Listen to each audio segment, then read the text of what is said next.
Hello students, आज हम पंचदश पाठ प्रहेलिका का अभ्यास कार्य करेंगे। यहाँ पर देखिए आपका पहला क्वेश्चन है श्लोकांशेषु रिक्त स्थानानि पूरयत। यहाँ पर श्लोक दिए गए हैं, बीच बीच में से शब्दों को ओमिट कर दिया है। आपको उसमें से सही शब्द रख के श्लोक को कंप्लीट करना है। तो पहला देखिए, सीमंती नीशु का डैश राजा डैश गुणोत्तमः। सीमंती नीशु नारियों में कौन शांत है, तो शांता हो जाएगा। राजा गुणोत्तम, गुणों में उत्तम राजा कौन है, तो कौन है के लिए को अभूत।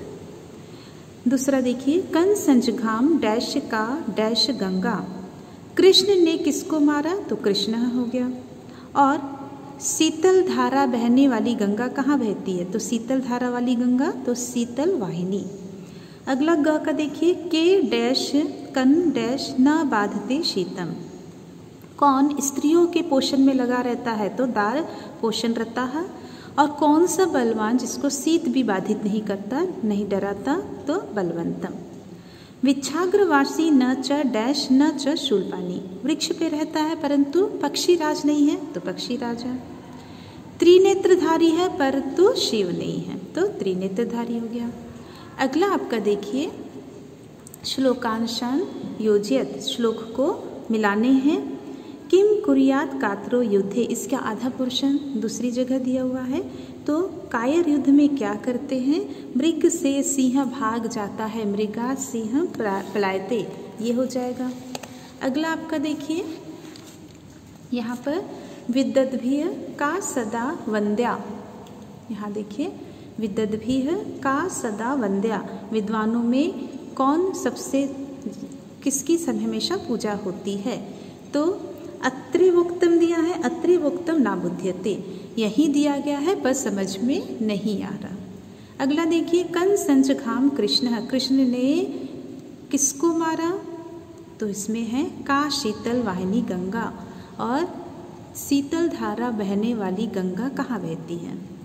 अगला देखिए, कथम विष्णु पदम प्रोक्तम, विष्णु के पद को, विष्णु के पैर को कैसे कहा गया है, तो विष्णु के स्थान को कैसे कहा गया है, इसका क्या आ जाएगा, तर्कम शक्र से दुर्लभम। इंद्र का यहाँ पर तर्कम छाछ इंद्र के लिए दुर्लभ है। अगला आपका देखिए, उपयुक्त कथनानाम समक्षम आम, अनुपयुक्त कथनानाम समक्षम न इति लिखत। आपको उपयुक्त कथन के सामने आम लिखना है, अनुपयुक्त कथन के सामने न लिखना है। तो यथा वाले क्वेश्चन देखिए, सिंह करीनाम कुलम हंति, सिंह करीनाम हाथियों के कुल को नष्ट कर देता है, तो बिल्कुल सही था, आम हो जाएगा। कात्रो युद्धे युध्यते, जो कायर है युद्ध में युद्ध करते हैं, तो गलत है क्योंकि कायर क्या करते हैं, भाग जाते हैं, ना हो गया है। कस्तूरी मृगा जायते, कस्तूरी मृग से उत्पन्न होता है, तो बिल्कुल सही, आम हो गया। मृगात सिंह पलायते, मृग से सिंह भाग जाता है, ये सबसे अंतिम वाला पद था, तो बिल्कुल सही, आम हो जाएगा। कंसः जघान कृष्ण, कंस ने कृष्ण को मारा, जबकि कृष्ण ने कंस को मारा था, तो ना हो जाएगा। अगला देखिए, तर्कम शक्र से दुर्लभम, छाछ इंद्र क्या दुर्लभ है, तो इसका आम हो जाएगा। यहाँ बॉक्स 6 कम है, तो इसका बॉक्स इसे मान लीजिए, और यहाँ पर मैंने इसका आंसर लिख दिया, आम हो गया है।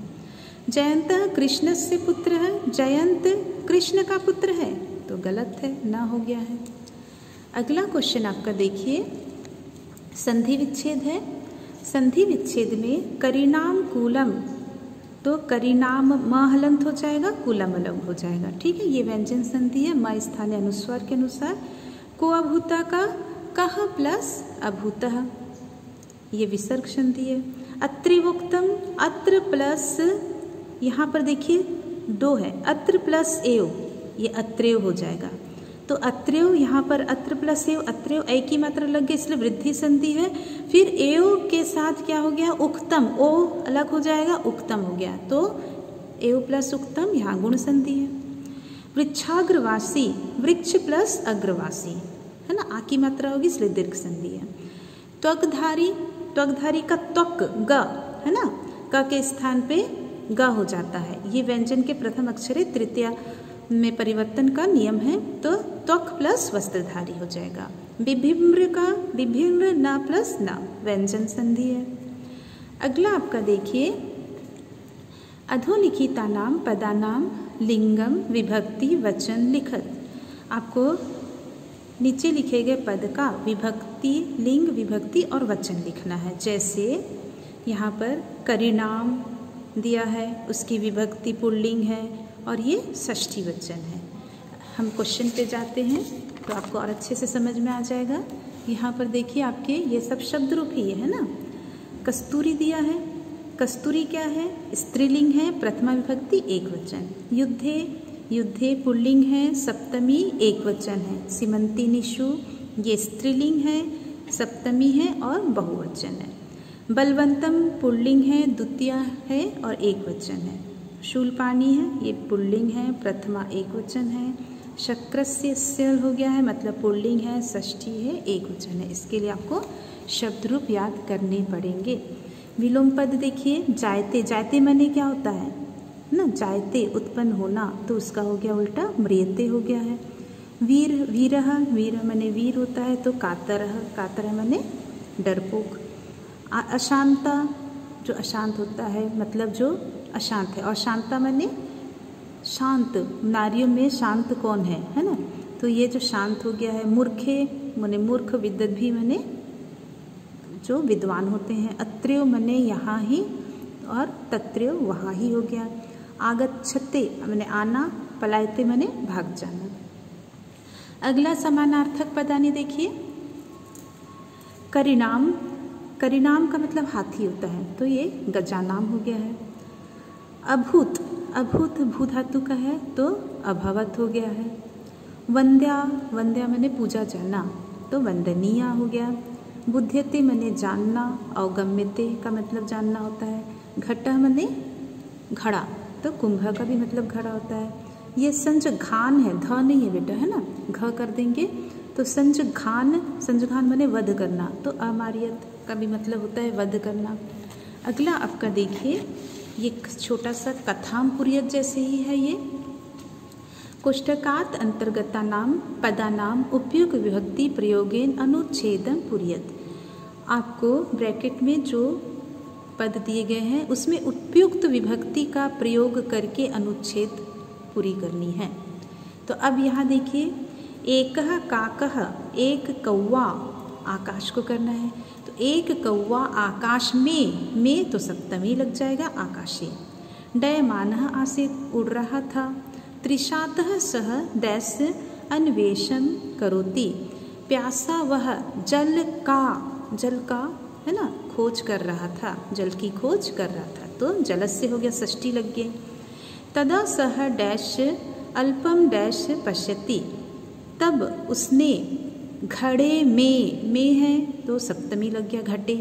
अल्पम थोड़ा सा, जल को देखा, जल को मतलब द्वितीय लग जाएगी, जलम हो गया। सह डैश आनिए, वह छोटे छोटे पत्थरों के टुकड़े को, पत्थरों के टुकड़े को, है ना, टुकड़े को मतलब यहाँ पर पत्थरों को, ठीक है। तो छोटे छोटे जो पत्थर हैं उन पत्थरों को, तो यहाँ पर द्वितीय विभक्ति का बहुवचन हो गया है, तो उपलानी हो गया है। हाँ, लेकर आकर घड़े में डालता है, घड़े में तो यहाँ सप्तमी हो गया, घटे हो गया है। फिर उसके बाद जलम, जल को डैश, जल डैश ऊपरी आगच्छति, जल में घड़े का, जो घड़े का जो जल है वह ऊपर आ जाता है, तो घड़े का, तो घड़े का के लिए षष्ठी लगी, घटस्य हो गया। डैश सा आनंदम जलम पीत्वा दृश्यति, कौवा आनंद से जल पीकर चला गया, तो कौवा आपका प्रथमा विभक्ति ही रहेगा।